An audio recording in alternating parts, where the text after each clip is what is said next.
This is Lars from Maryland. I support Leeds United. I have the softest hands in the business. Just ask Big Sam. You're listening to the DU Football Show. He does have the softest hands in the business. I'm not so sure he's got a rival. Yeah, his fucking goalkeeper. Yeah, oh, no shit. I was gonna say no, so good for Leeds this weekend. No, they didn't have any mystery fucking handballs called for them to help them out this time. Yeah, few people got their asses whooped this weekend. big time. Let's start the show. Born in the land of Bowie, Maryland. Bred to be a fan of fucking Everton. Punch you in the eye and drink your rye. Sam Houston. Sam Houston? Arsenal fans have another Sam. AKA the fucking Gooner Graham. Smells of my lord. Looks great in shorts. Sam Graham, hey. Sam Graham. Fucking United!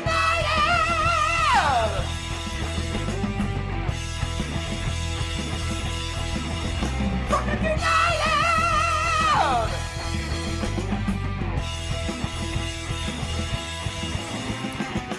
Hello and welcome to the DU Football Show. A completely biased recap of the English Premier League is told by two common American schmucks. I am your host, Sam Houston, and across the way, someone who uncles better than the other uncle, my co-host, Mr. Samuel Graham. How you doing, Mr. Samuel Graham? Not too bad, thank you. How are you? I was very good. I was thinking of doing something about like popsicle etiquette, but I decided to go the uncle route instead. Sorry, I was checking my phone during the intro there. You missed it. Another man named Uncle. Yes. Another reference for people not to get for you today. Yes. I don't know what that means. No, my wife texted me. At 10 o'clock. Yeah. No, and then That means the little one's not sleeping. no, it wasn't bad. She texted me the thing she printed out for Avery Thursday. This Thursday. Yes. I get Skylar's initials and birthday, and then Avery gets her shape. So we've started the voting. Okay. And she texted me the picture she printed out to do the voting. Mm-hmm. And these are it's diamond, sun, lightning bolt, and horseshoe. Okay. These are the pictures. Very good. And today she voted for one sun and one lightning bolt today. Okay. So we'll go through once in the morning, once in the evening. Whatever tallies the most votes by Thursday afternoon, that's her her shape. touching. Yeah. What's Very your good. favorite? What shape do you love? Mm-hmm. Then she'll go to this.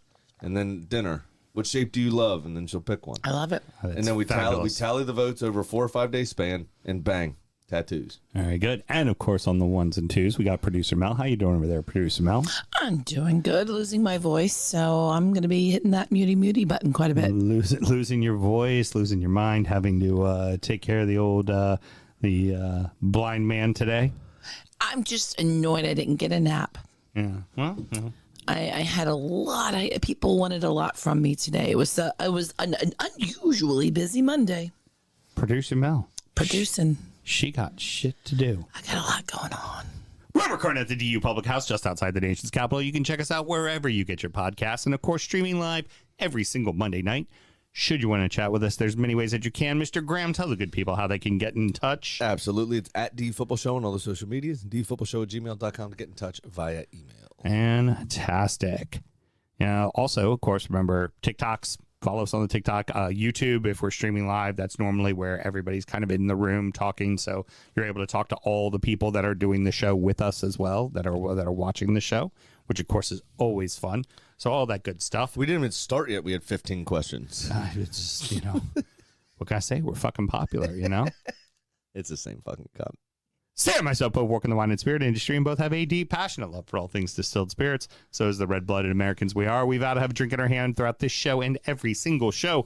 Mr. Graham, what are we drinking today? So it's August, and if you're not part of the industry, you wouldn't know that August is a nice time to drop shit. It's very slow in stores, so you get a lot of time with your owners, those that are in town, so you can present new shit, but you're also setting yourself up for October, November, December, or OND, as it's called in our business, which about 35 to 40% of the business of our business is done in these 3 months for the year. Precisely. So something that just came out, actually did come out in July, didn't have a goal on it till this month, It is Bibb and Tucker's Gold Roast.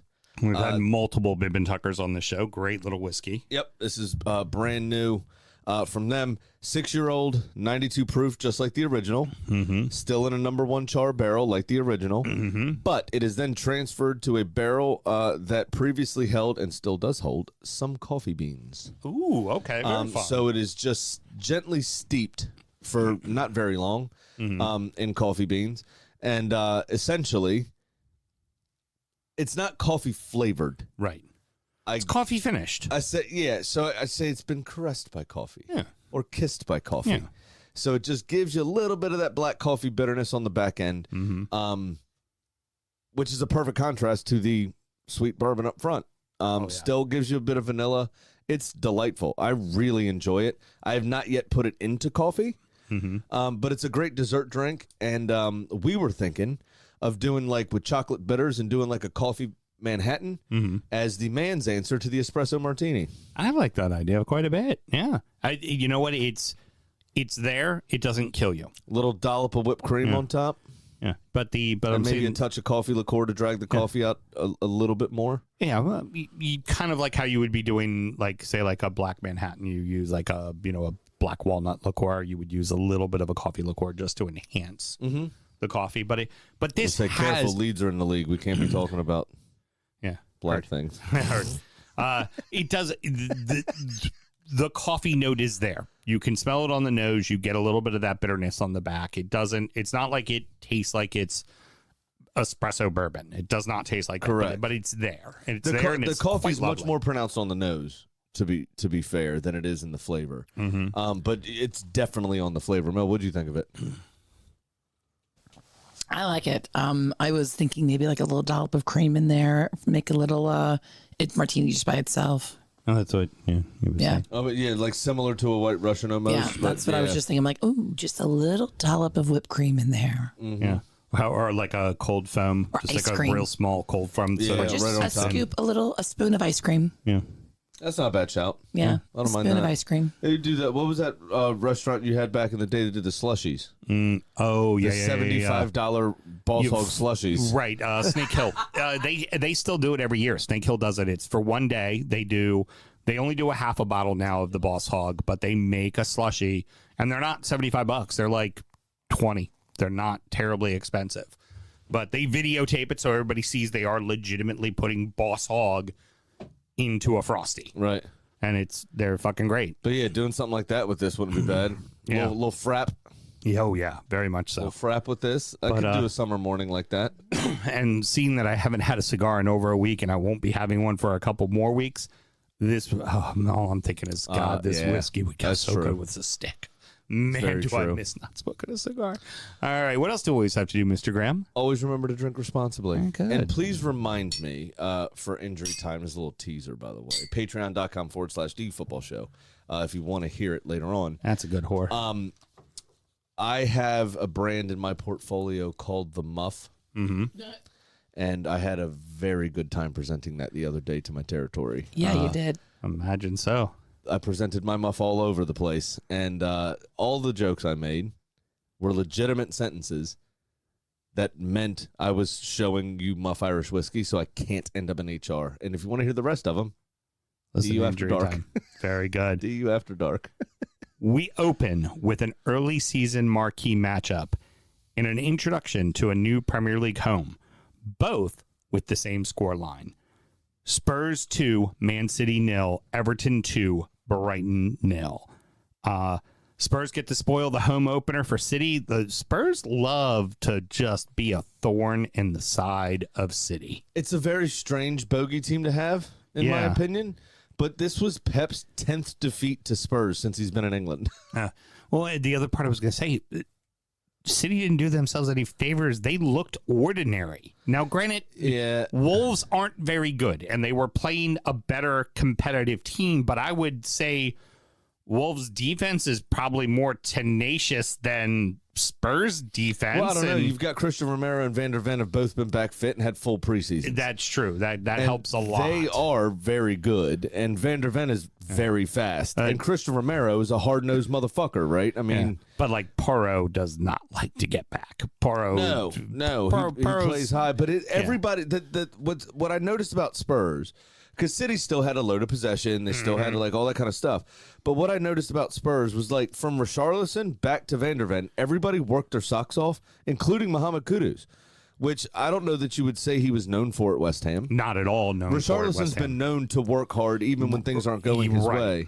And I think what endeared him so much to Everton is that he was a workhorse. But I think he also gets a little bit of a bad rap because his work, like, he's so...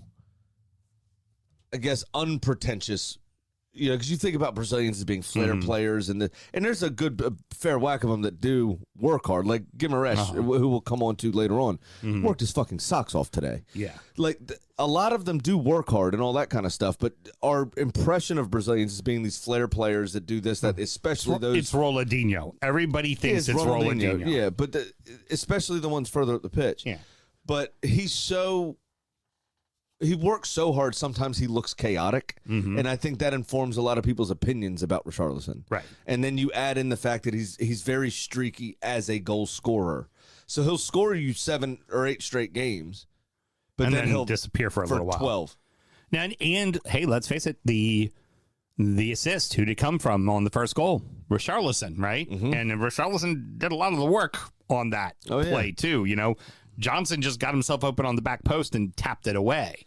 And then what was it? The second one was... allow me to set that up because we talked about this very specifically last week. I smell a little goalkeeper's union coming. Well, we had said... well, the thing that both of us agreed upon was it's okay if the defense lets him down, right? But what you can't have right now, especially with the talk of where's Ederson going? Are they bringing in Donnarumma? Like, which has now picked up a lot of steam. Right.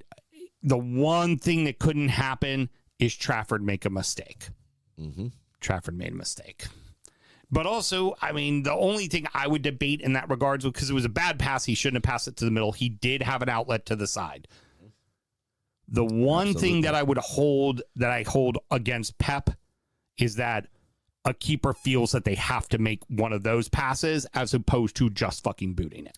Well, because Pep will give him shit about booting it. But that being said, for, I don't know, from that moment, 3/4 of the rest of that game, he was just booting it. Get it away from me as fast as possible. Yeah. I don't want any part of this. Yeah. Even if it was like booting it being like a chip to midfield. Right. It was like, just get it the fuck out of here. I don't want anything to do with this ball. I also thought Pep's team selection was very strange in this game as well. Yeah, agreed. It's like he way overthought things. Yeah. I mean, Shirky, brand new to the team in general, right? Don't know that he's really a number 10. Yeah. Doesn't really track back well. Where's Bernardo Silva or Phil Foden? Yeah, that's a perfect position for them to be in. Like, I felt like there was too many new people. Right. And Doku has been kind of his go-to winger. Yeah. Didn't start him. Right. When you know Pedro Porro, but you know Pedro Porro pushes too far up. Right. Why not have your guy? Why not have Doku to exploit that space? Precisely. It doesn't make a lot of sense. He is very strange in the selection, and I think that really hindered City, and it gave Spurs the impetus. It really did. Yeah, it was like I said, the key thing there with the Henderson part for me, it's just now that's all everybody's going to talk about. Like, and that is all everyone will talk about. If he ends up staying as the number 1, and anytime he gives up a goal, they'll be like, "Oh, well, now Pep's questioning him." Is this a pattern? It could be a shot from 35 yards out that goes into the upper fucking 90s, and they'll be like, Pep's probably wondering why he started him today. Like, it's not his fucking fault. Like, that goal was his fault. The other problem is... But it was exactly what could not happen. That was... If there was a list of things, right, other than not losing the game, which also happened, the number 1 thing on the list would be Trafford to not fuck up. Yeah. That would be the biggest thing. I only feel bad for him on a human level, obviously. He's a young goalkeeper, got let go by Man City, comes up, has these 2 amazing seasons with Burnley. Right. The first of which, amazing, quote unquote. Remember, he was placed by Arthur Muric. Yeah. But then City exercised their buyback clause and bring him back to the club 2 weeks before the season starts. Yeah, and then you start him. And now Donnarumma is being linked. The one thing I would say about that, which works in Trafford's favor, is Donnarumma is horrific with his feet. Mm-hmm. He is not good at playing out of the back in any real pressurized situation. So you hope that means Trafford will be able to retain his spot for his own sake. Yeah. Now, this is bigger for Spurs than it is to City. This is more of a bump up for Spurs to go, hey, boys, remember, Franks can look at him and go, we belong. We're a top 6 team. Mm-hmm. This is where we belong. To City, this is, all right, well, they got us this time. They're not going to get us at the end of the year.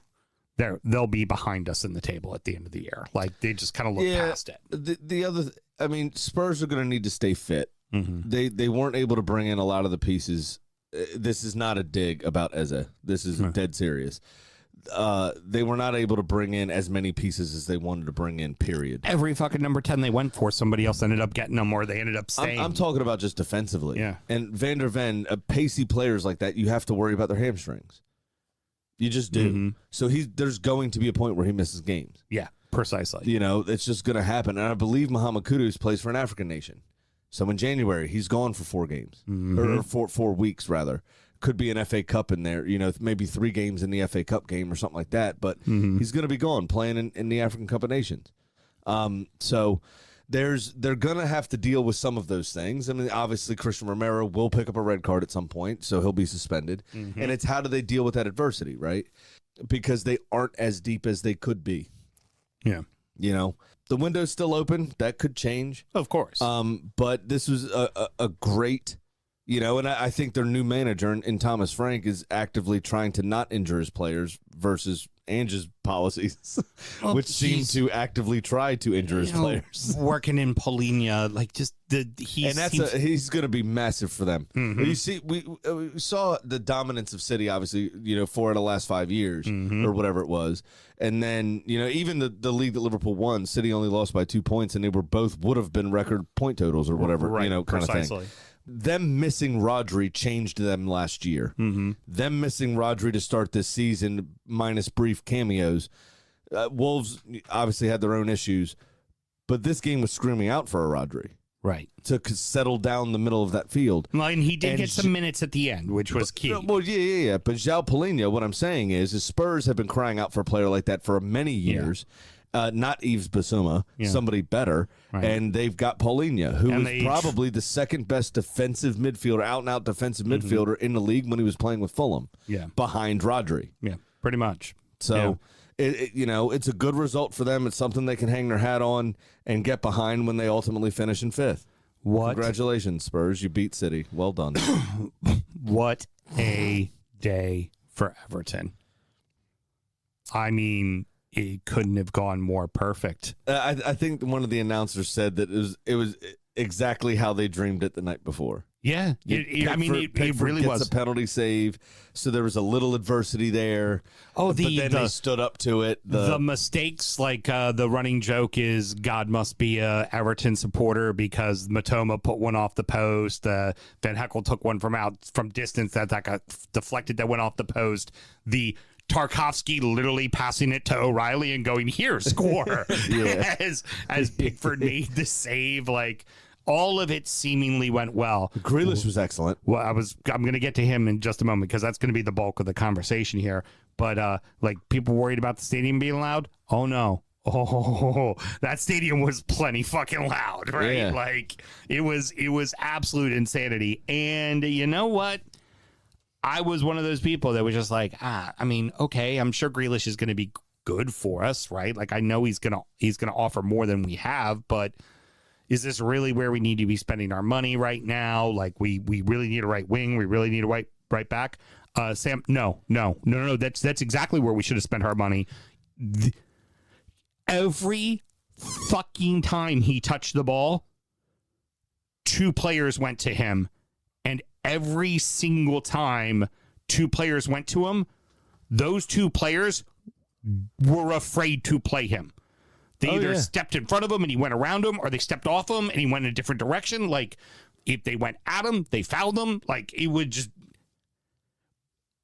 Everybody in the stadium, both teams, all the fans, knew every single time that the ball was going to the left-hand side, and they couldn't fucking stop it. Yeah. They couldn't fucking stop it. One of the points the boys on the Ramble made, and they articulated it better than I could have, but I kind of felt this way watching the game, was at Villa, we loved watching Jack Grealish as this wonder kid, kind of free spirit, fucking driving at players, winning free kicks, scoring free kicks, shooting from distance. You know, he's always worked hard as well. He's always tracked back. Galore. Right. Like, yeah. But going to City, kind of refining his game a bit, becoming a bit more calm, a bit more tactical, right? But then this performance, you saw the leader. Yeah. You saw the captain. Yeah. You saw the guy that he wasn't the captain. Yeah. But you saw a captain-esque leadership by example performance. You saw the guy that went down to the championship with him and promoted him. While still affecting the game. Yeah. You know what I mean? He was both goals happened because of him. I mean, obviously he was the assist, but the goal, the build up to those plays happened because of him. Did you see the post-match? I did a little, yes. So basically, it was Grealish and Njai together, which Njai also, fucking what a goal that was. Perfect goal. And Grealish is off foot, providing the assist for that goal. And it was an inch perfect, steamed cross across the face of goal for him to kind of pop in. He's now forever the answer to a trivia question that you're going to get at Everton Trivia every time. Yeah, who's the final player at Goodison and the first player to score Bramley Moore? Exactly. Ilian Njai. And it was Ilian Njai. But he said basically that Moyes has played them apart in training. They've been playing for opposite teams in training. Right? Okay. So they haven't played much together. And he was like, man, we should really do this more. That was fucking fun. Was essentially the quote. Well, and for Njai, we all knew that Njai had talent, but we also knew that Njai was going to see a lot of the pressure, right? And can Njai do it all by himself? Who's going to help him? Well, now Njai doesn't even have to worry. Njai can just find space, get open. That's where you had, like, I mean, how many goals did Dwight McNeil pop up with at the end of last season, which freed up Njai a bit, and would allow Joel to survive, you know, essentially go on that fantastic run when Moyes took over, because Dwight McNeil was banging. I think he scored 3 or 4 successive games and had something, ended the season with something like 9 or 10 goals. Yeah, I think it was 7 for the year, but yeah, it was backloaded into that when Moyes took over. And Njai, because of that, was able to express himself a bit, you know, win a couple penalties. You had Beto scoring a few. Like, they were sharing the load enough that they were still able to kind of express themselves. You know, why couldn't Sean Dyche get a tune out of these players?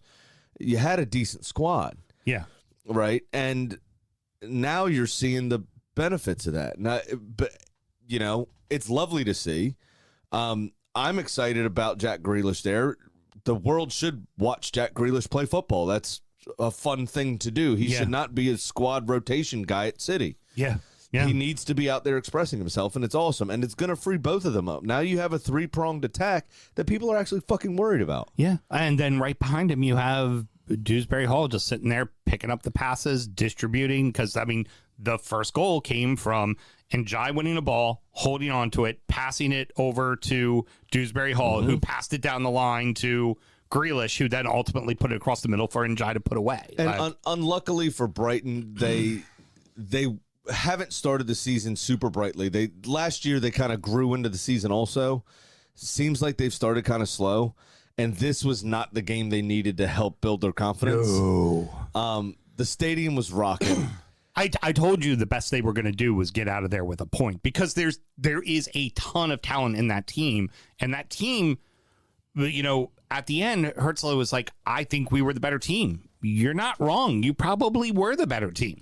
But it doesn't mean you're going to, if you don't put the ball in the net, win, right? Yeah. But the stadium was fully behind you. Everything you had going for you. Yeah, it was insane. Now, here's another little fun history fact for you with the save that Jordan Pickford made.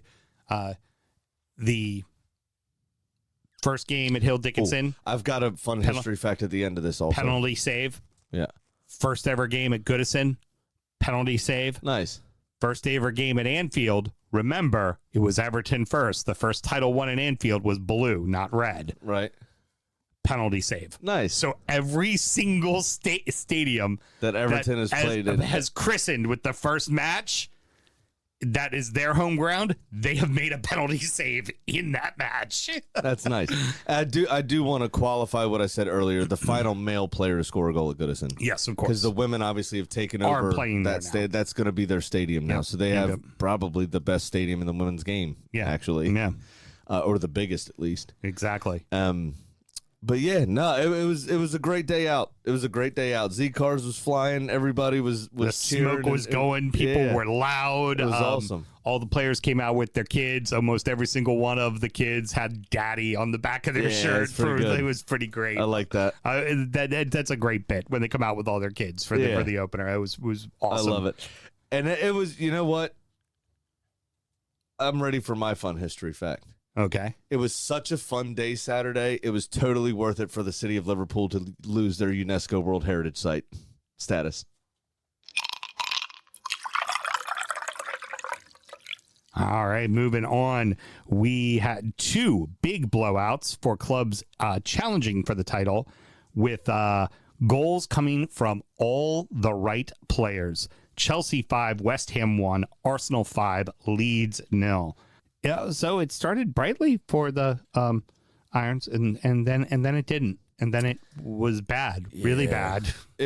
Very bad. What I would say about the right players is Cole Palmer got injured in the warm up, so Chelsea probably would have liked him to have scored. That would have been nice, but obviously he didn't because he wasn't playing. Pedro scored, and he was involved in two of the other three. Correct.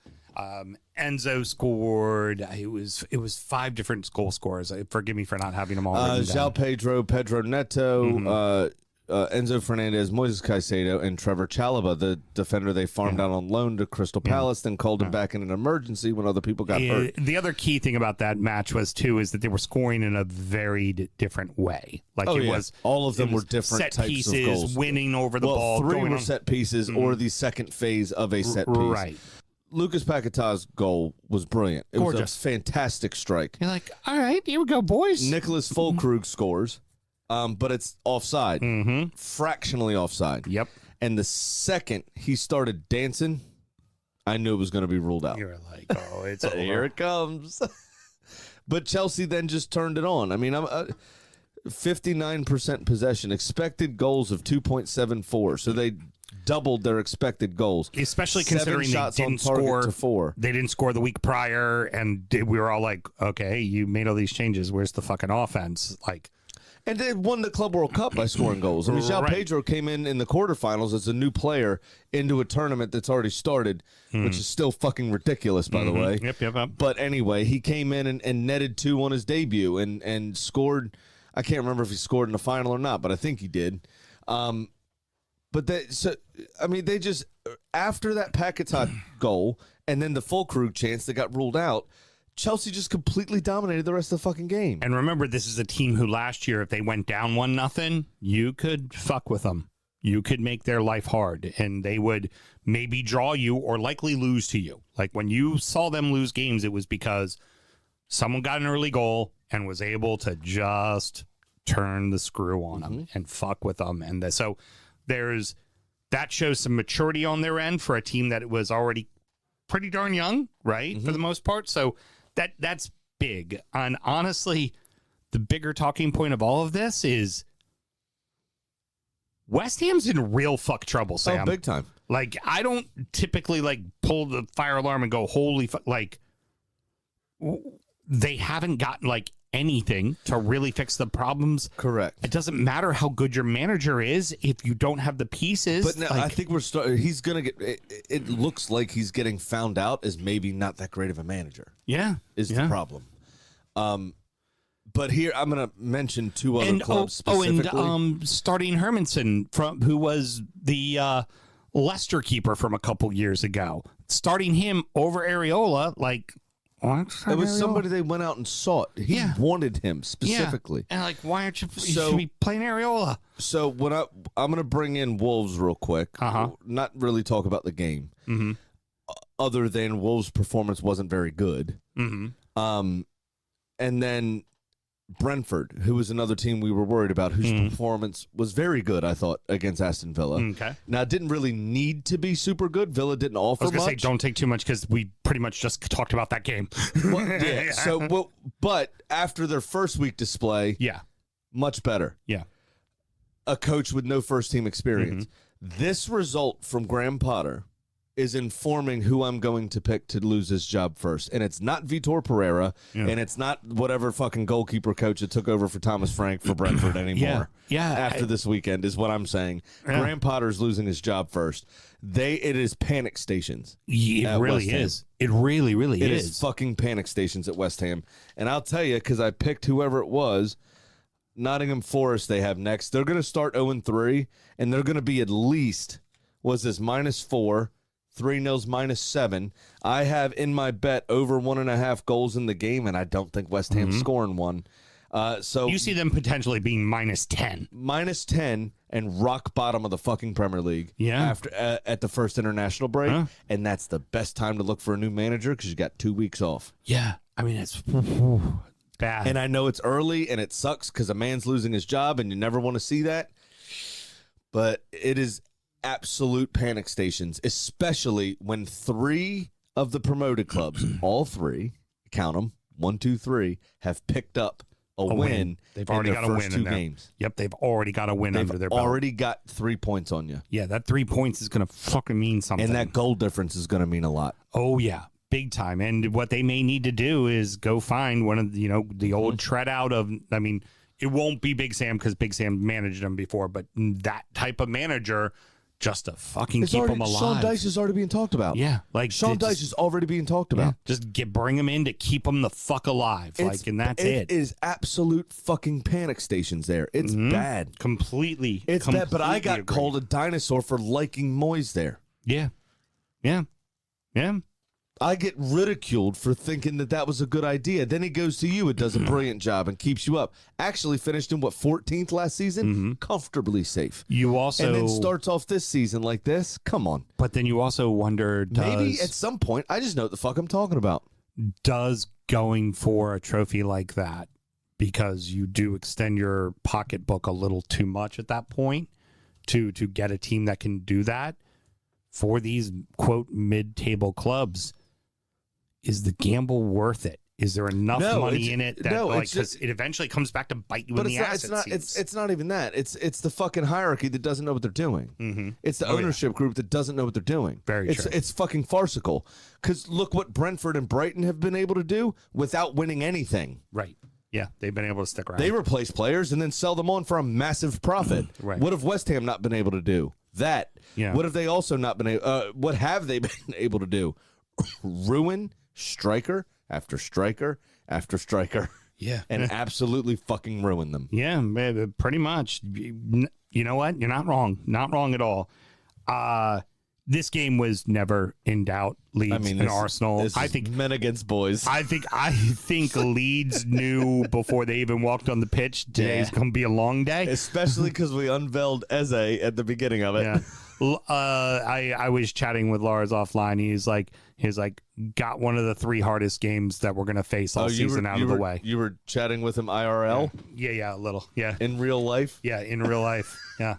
The kids say? Yeah, he was like, yeah, it's like. You weren't staring at your phone going, hey, chat.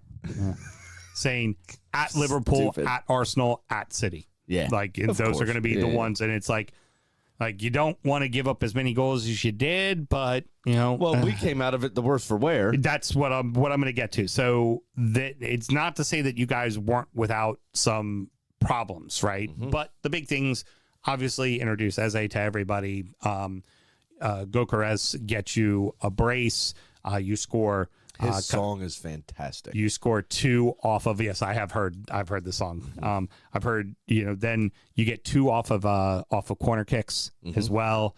Saka gets off the hump, gets the goal. So, but all that being said, Odegaard goes out early with a knock. You already have Havertz out, and Saka goes out with a knock. The good part is Nani Madueke started on the left. Mm-hmm. Saka goes off with the hamstring, left leg, his shooting foot. Mm-hmm. Not the one he scored with that day, though. Right. That was saved for the fucking red rocket of his right foot. Mm-hmm. But his favored left foot, which is never good because that's what he's striking the ball with most of the time. You're going to ease them back a bit more than if it was your standing leg. But he's looks like about 4 weeks is the initial thoughts. It's not as bad as initially feared. He was out with the hamstring for 3 months last season, which is everybody held their breath for a second. But when the substitutes came on, Madueke moved over to the right. Trossard came on for Saka. Right. Madueke moved over to the right, and the dip in quality from Saka to Madueke was a little bit more than negligible. Right. He caused them a ton of fucking problems, which was awesome. Trossard looks like he's coming back into the fold because there were some grumblings he wanted to leave, and he put in a transfer request and all that kind of stuff. Everybody else seems quite intense. He seems a bit more laid back to start the season for the few minutes we've seen him. But it looked like he started to care a bit more as his time on the field went on, and I think he's going to be important, obviously. Right. Eza coming in, signed, the trigger was pulled basically because of the Havertz injury. Right. We released him as a 13-year-old. I think they said he was too small or something, whatever. He hadn't his growth spurt yet, and you kind of moved him on. It happens all the time, professional sports. Yeah, of course. He was passed up by 2 other clubs, and he said in an interview that when he was picked up by QPR, basically he was just crying his first few training sessions because of the rejection from his boyhood club. He followed Arsenal as a supporter before he was picked up by their academy. And it feels like one of our own coming home. Right. And we spent a fair whack of cash on him as well. I mean, it's $68 million plus add-ons. But he does exactly what you need because he can play the left and he can play the Odegaard. Yep. And it's like when Wanyeri came in, he played that 10 excellently. And we saw him. He came on against Liverpool last year. Yep. And provided an assist, I think, for the second goal when we tied 2-2 at Anfield. And it's delightful to see the manner in which, obviously, we'll come on to at the end, but we can't talk about it without this context. Gyökeres is going to love what he saw from that Liverpool backline today. Oh, yeah. Oh, yeah. He's going to eat him for... He's Shooter McGavin. I eat pieces of shit like you for breakfast. Yeah. Is what he's going Exactly. He's sitting there licking his fucking chops. If this was last year, you guys would already be going, Arsenal TV would be going crazy. Oh my God, the title's lost. We're fucked. We're going to get killed by Liverpool next week. It's all over. And you're like, we actually have depth now. You got the pieces. We have real depth. Real depth. I said Madueke was running right on the the right. And then fucking Max Dowman comes in, the 15-year-old, second youngest Premier League player ever, wins a fucking penalty. Yep. The best thing I saw online was a tweet that said Gyökeres is a piece of shit for not giving Dowman the penalty he won to become the youngest ever goal scorer in the Premier League. I think it would have been maybe the second, but to get his senior account opened up essentially with the best chance possible. It would have made him the youngest because the youngest happened today, and before that, he who scored the goal today is a week younger than Wayne Rooney was when Wayne Rooney, because Wayne when he Rooney scored for Everton against us. Yeah. David Seaman, underside of the bar. I remember that. Yeah. But he basically the first response was he broke up with his girlfriend to move to Arsenal. You think he gives a fuck about this 15-year-old's penalty? No, he does not care. And that kid will score a goal this season, so it's gonna be fine. Yeah, I'm not terribly concerned about that. The Victor Gyökeres song though. Mel, you'll appreciate this. I was telling Tegan it's set to the tune of Push It by Salt and Pepper. She goes, I said, do you know who they are? Do you know that song? And she goes, oh, I know Salt and Pepper. I said, no, bitch. It's Salt and Pepper, not Pepper. Do you listen to Little John as well? Or Little Wayne? Yeah. She said, no. And I said, good. Then it's Pepper. Okay, well, go ahead and do the song. Do the song? Yeah, do the song. He comes from Sweden. The girls are very nice. He left his girlfriend to play in red and white. He's scoring goals with a cannon on his chest. His name is Victor Gyökeres. Come on. Rounding out the rest of the league, and so that happened. Give me that. Dude, that's beautiful. That's why I put it. That's why I let you finish with it. Such a boner right now. We can't call the show. I've got such a boner right now. She's writing it down. I can see it. Just like she can see it from there where she's sitting, because it's so massive. Like Leeds. Yeah, massive. Brentford 1, Villa 0. Bournemouth 1, Wolverhampton 0. Burnley 2, Sunderland 0. Palace 1, Forest 1. Fulham 1, Manchester United 1. Liverpool 3, Newcastle 2. Is this good by the Bees or a condemnation on Villa? Because they look like they don't fucking care. This is 2 weeks in a row. They're perfectly talented. They have a good team. In fact, a very good team, a team that should be rivaling for a Champions League spot. That's what they look like. That's who they are on paper. They are playing like a team that has already realized that they're on Dubai time playing to finish in 12th. That's what they look like the first 2 matches of the season. It hasn't been great. No. I'm not sure why the creativity isn't there. I'm not sure what's happening. Yeah. I know Marco Asensio came in was it January, and played a lot of that role for the second half of the season. And there's talk of him coming back. Mm-hmm. But I don't know where the drop-off's been. I don't know if they just haven't quite gotten off vacation yet. I'm not sure like what it is. They still have a quality squad, and they still have a quality coach. They will figure it out, in my opinion. But it wasn't a performance that I would be filled with enthusiasm They about. had chances in the second half. They should have equalized. They didn't. I mean, you said you thought the Bees were good. I think the Bees were good simply because they didn't really have to really try that hard. They were able to just kind of, okay, we got our goal. Let's pack it in and see this out and get 3 points on the board. Well, here's the other. And Villa didn't offer anything. I thought Shota played very well. Mm-hmm. He did not play very much in the first game, if at all. And he'll be very important to that team. There is news that Johan Wisa has started training with the team again. Okay.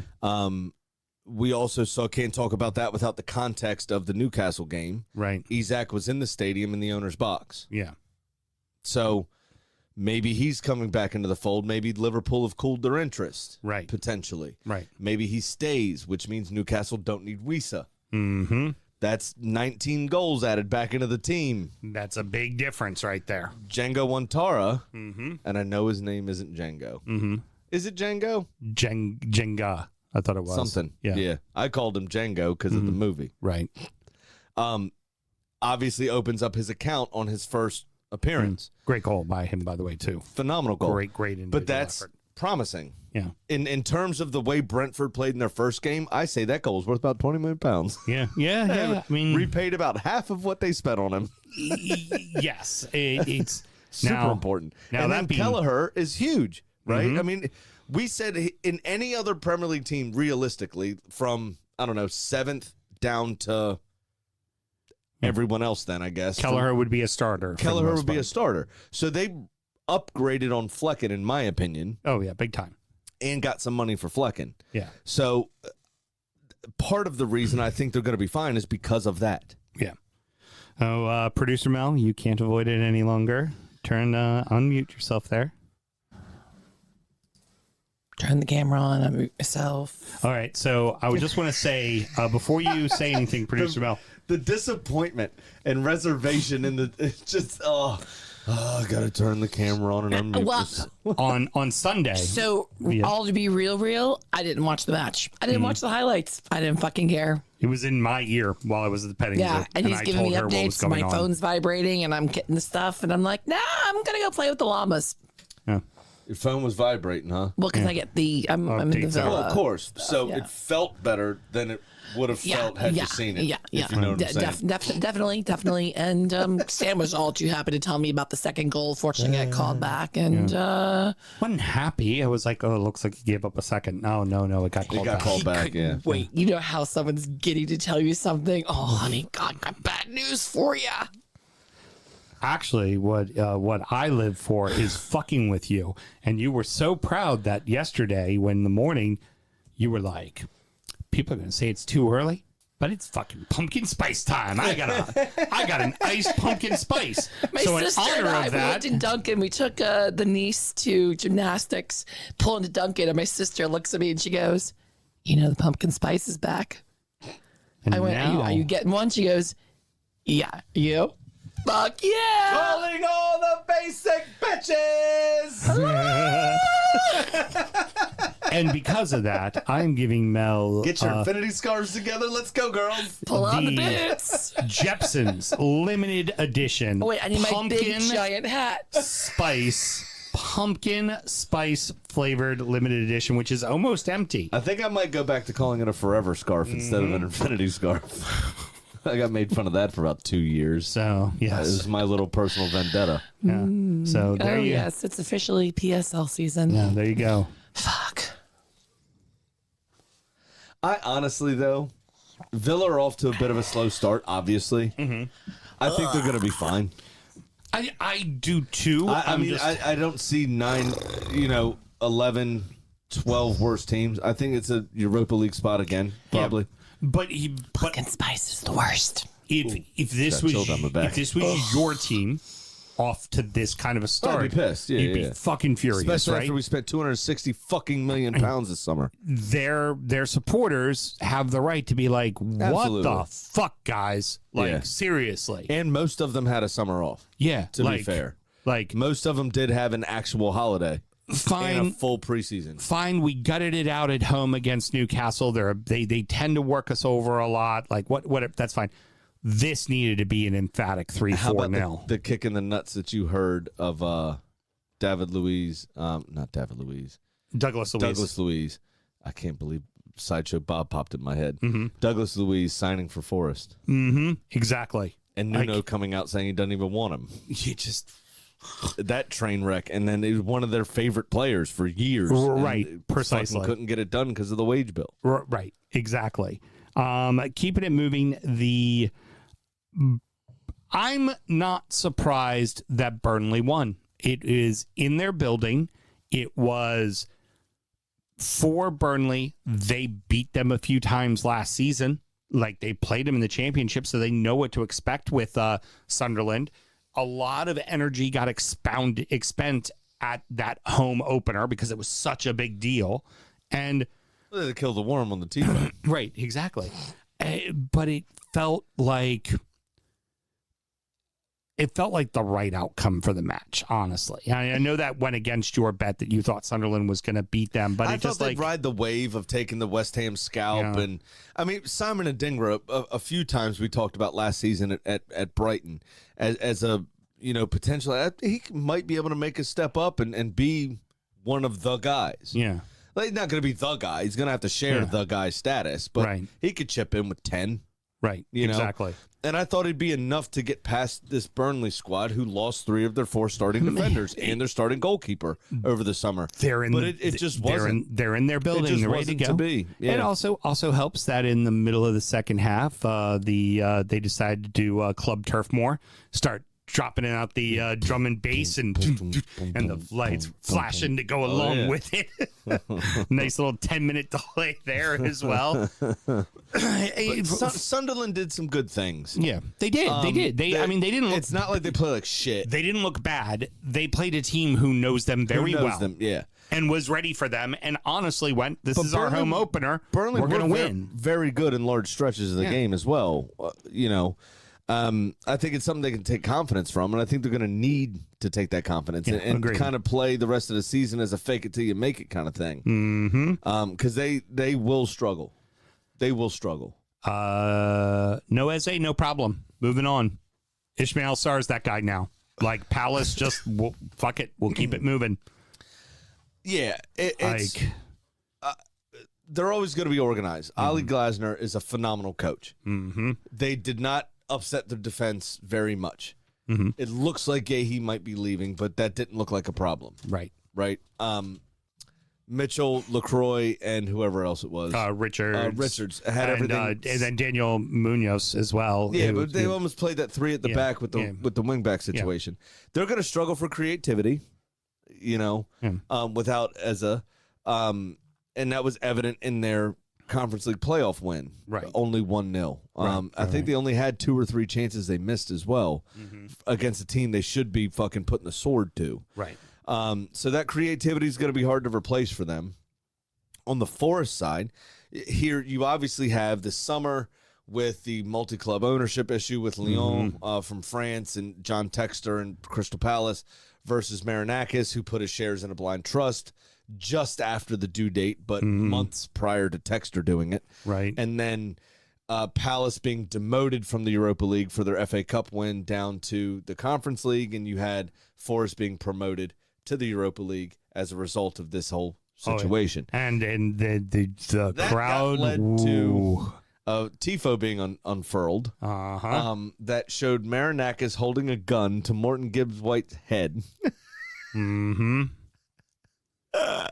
Forcing him to sign a new contract at Forest versus signing for Spurs. Texter dressed up as a clown, like a It's a very well thought out tifo. Yeah, but also the Met Police have said that they're going to investigate it. I'm not sure what that means. Yeah, I mean, it's a cartoon depiction of a man that has walked onto the field with a gun in Greece. That's true. It's so I'm not very sure what is being. Is it libel? What are you being characterizing? What's the thing here? He kind of did do something like that. So but that was for me the best part of the entire game. Yeah. Other than that, it was kind of a meh game. And Hudson-Odoi scored a good goal. I think it was a fair result, and his goal actually was a lot more difficult than people are letting on to be. That little shift, that little half touch he gives right at the end, gives Dean Henderson no fucking chance at all. Yeah. It was brilliant. But also, again, for Forest, I think we were all kind of, going into the season going, will Forest be okay?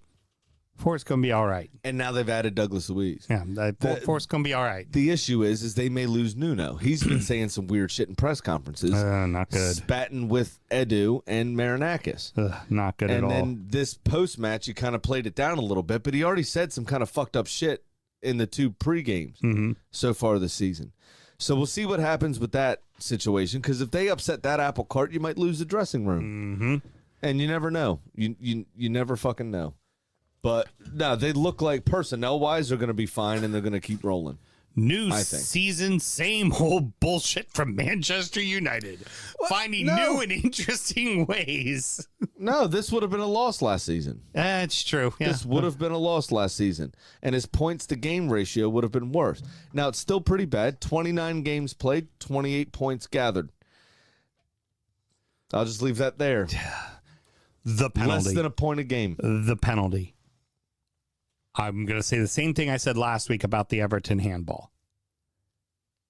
If that's a penalty, fine. Call it all the time. I don't remember what happened. There was a tussle, and there was final. It was what they said they're going to do, the pull downs of the box, right? Happened twice in a Liverpool game today. But it was not called. Right. Liverpool doing it to Newcastle players. It happened twice, yes. And there was also sexual harassment that wasn't called. Yeah, it was the lightest of touches, and they awarded the penalty. And they went to the screen to look at it to award the penalty.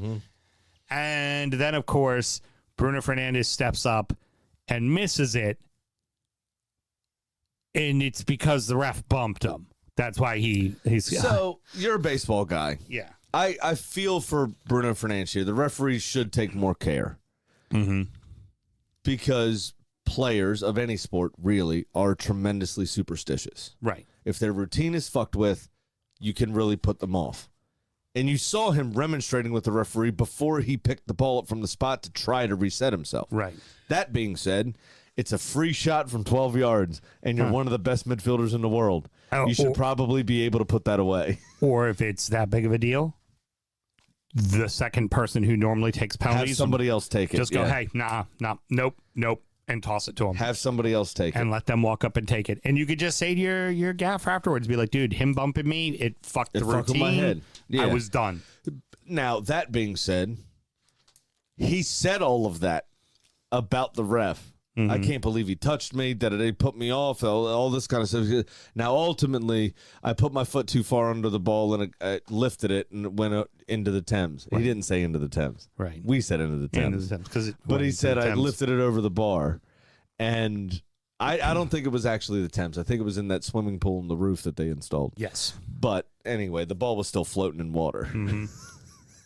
But he said all of that before he said, ultimately, I did this, blah, blah, blah, blah, blah. So really what he's doing is being petulant and blaming the referee and then taking half responsibility at the end Which of it. is also his MO, that he's always been, that's who he is. A bitchy player. Right. 100%. Now, because I don't want to, I want to give the last game the time it deserves because it was a phenomenal fucking game. And it would have led the show if it wasn't the last game of the week. But this felt like the right result for Fulham. But again, with United, you see the pieces. Like Cunha and Mbeumo are both stellar fucking players. They're undoubtedly better. The performances are better. Yeah. But I don't think the results are going to be better. The results are definitely not, because the one place they didn't upgrade was their defense. I feel like this team is going to be like 7th or 8th place, you know, and they're going to make a deep cup run, maybe even win a cup. But Cunha and Mbeumo and Fernandes are an exceptional front line. Yeah. You get Šeško into the fold, and if he can finally get moving, because he's had 2 cameos so far. Right. I don't know if he was carrying a little knock or something when he signed for the club or whatever it was, but Amorim hasn't felt it necessary to start him yet in the first 2 games. If he gets fit and firing, it could be one of those seasons where they win 5-4 a lot. Yeah. You know what I mean? Because Šeško scored a shit ton of goals for Leipzig in Germany. Yeah. He's got the tools. You know what I mean? And so, again, it could be a 4-3 or a 5-4, you know, kind of whatever to win them a load of games this season. But the defense is what needs to be improved upon. Right. They were already in potential PSR trouble, and they added to that this season with Šeško was, 90 million? Mm-hmm. He's played 48 minutes of football and scored, I don't even think has a shot on target. Yeah. Where Gyökeres cost us 68 and he's got 2 goals already? Mm-hmm. Come on. Yep. Now, final match of the weekend.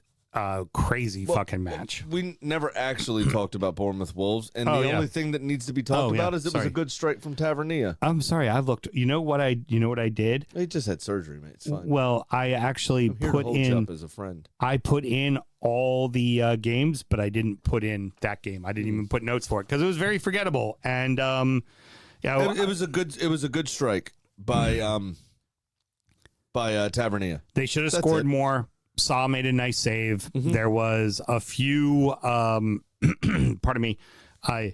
There was the red card, the sending off for Wolves. It was gutsy, but gutsy doesn't keep you up. Yeah. And they now go It's into early days, but I worry for them. Their next home game is Everton, and it's a must fucking win for them. They have to beat Everton. I think the same thing with West Ham and with Wolves, that they need to pick up some points before the international break, and I think they're both in trouble. Yeah, I very much agree. But the manner of West Ham's defeats is what leans me towards Potter rather than Pereira. Yeah, well, because the team, even in that 4-0 loss to City, there was hustle, there was strength. Like, there's an argument that can be made that between I can't remember the player's name, but if that motherfucker could stay on side, and then Yao Gomez, their 2 midfielders, arguably one of the best midfield pairings in all of fucking the Premier League. Like, they're that fucking good, those 2 guys.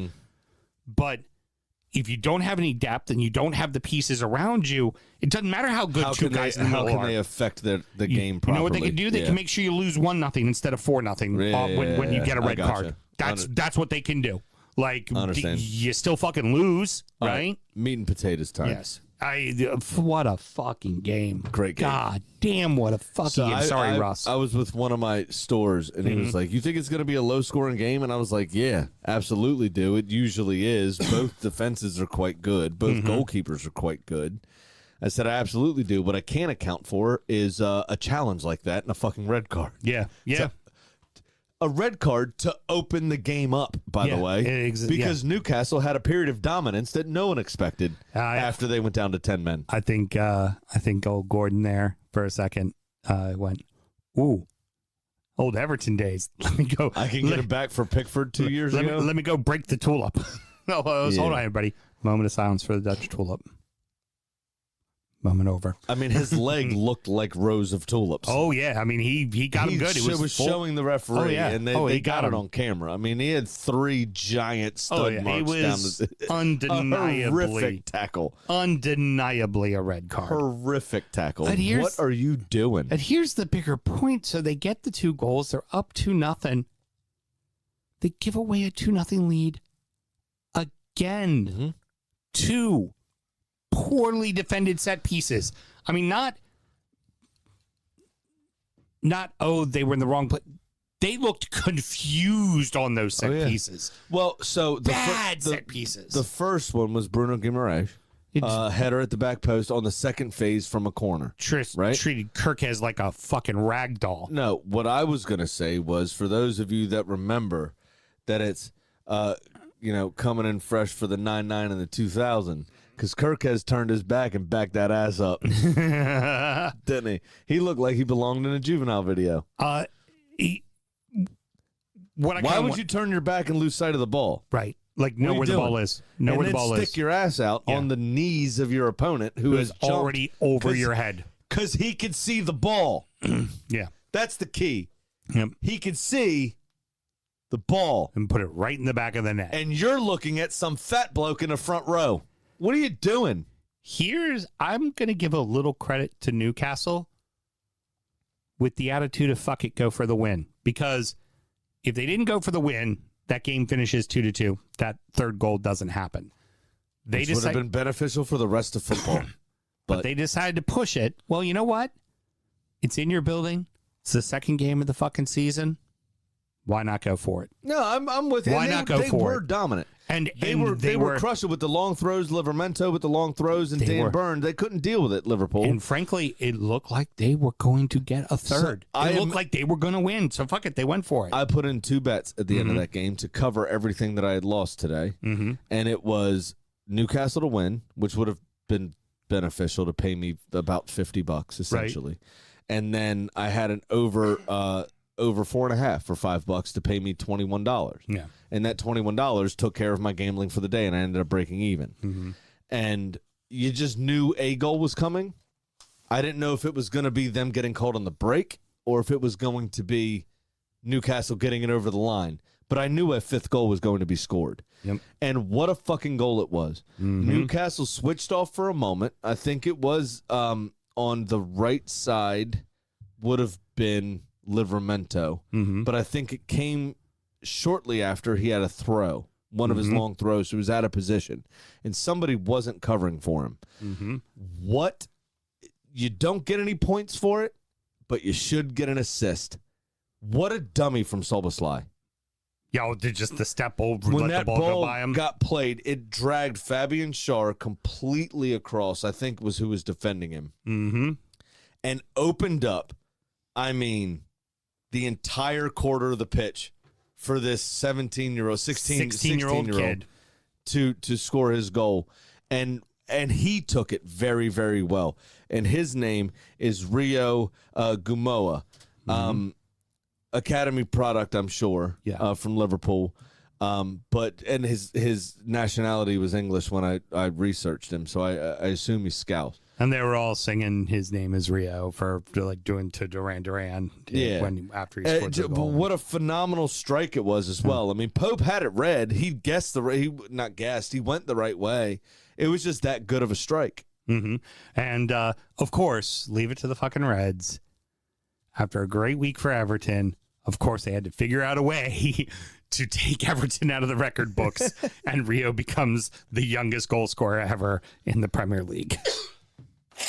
Sure money. So how'd that perfect bet go for you, Sam? So here we go. Well, City buggered it up, obviously.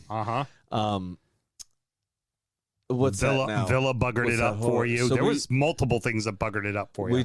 But it was lost on the first game of Saturday, so it doesn't matter. The rest of it's bollocks.